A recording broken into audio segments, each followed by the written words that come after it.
You know, as digital assets become more and more a part of our global economy, governments everywhere are facing this huge question they just can't kick down the road anymore.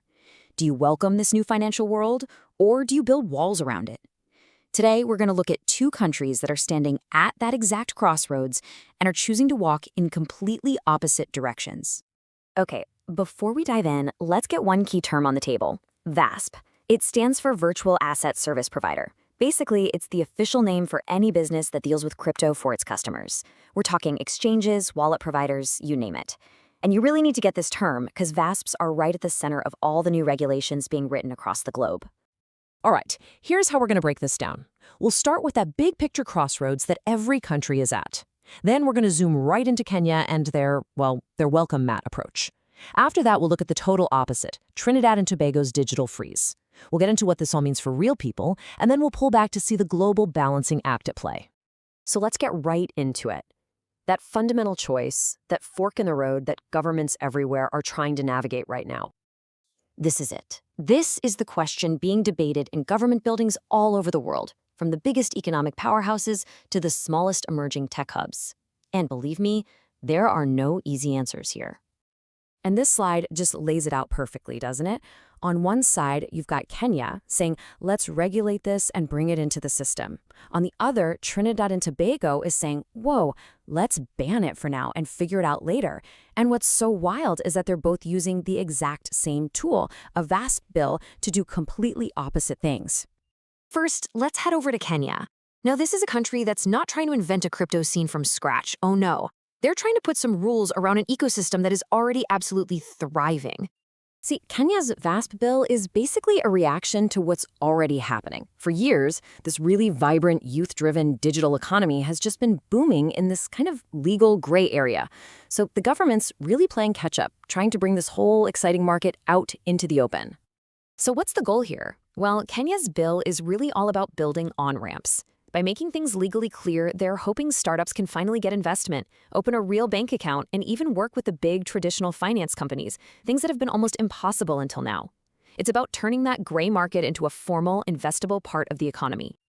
And people on the ground see huge, huge potential. A crypto lawyer there, Basil Agola, he calls this bill a pivotal catalyst. He thinks it could give startups the confidence they need to really go for it, to innovate and grow, which could just be a massive boost for Kenya's entire digital economy. Okay, now let's flip the script and look at a totally different approach. Over in Trinidad and Tobago, the government is seeing the same global trends, and their proposed solution is to hit the brakes hard. So instead of rules, their VASP bill is proposing a shutdown. A temporary one, but still. It would pretty much ban all VASP activities. We're talking exchanges, wallet services, the whole shebang, for more than 2 years. It's like putting the entire industry into a deep freeze. And just in case their position wasn't clear, the bill comes with some serious teeth. We're talking a fine that's over $700,000 for anyone caught breaking the rules. This isn't a gentle suggestion. It's a very loud signal that they are not messing around. So what's the official reasoning? The finance minister says it's all about fighting crime, arguing that the crypto industry is being used for things like money laundering. But critics were really quick to jump in and say, hey, where's the proof? We haven't seen much evidence showing how big this problem actually is. And the reaction from the local tech and business folks, it's been swift and it's been fierce. They're worried the ban will just kill a growing, innovative industry, cause a brain drain of their best talent, and here's the irony, actually push all this activity even further underground into a totally unregulated black market. For local entrepreneurs like Mark Pereira, this feels like a massive step in the wrong direction. He says it just erases years of progress and leaves the country's fintech innovators with, and this is a quote, nothing progressive to look forward to until 2028. Ouch.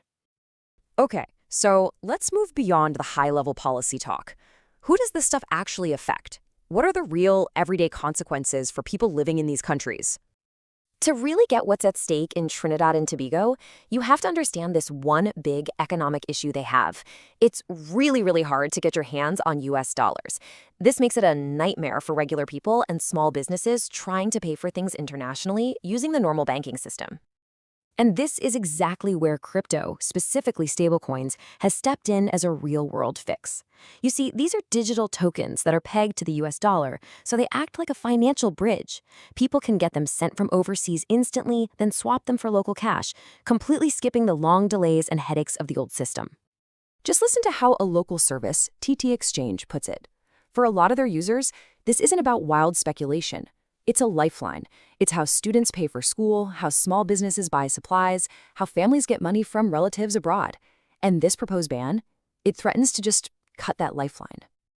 And here's where the contrast is just so stark, it's almost hard to believe.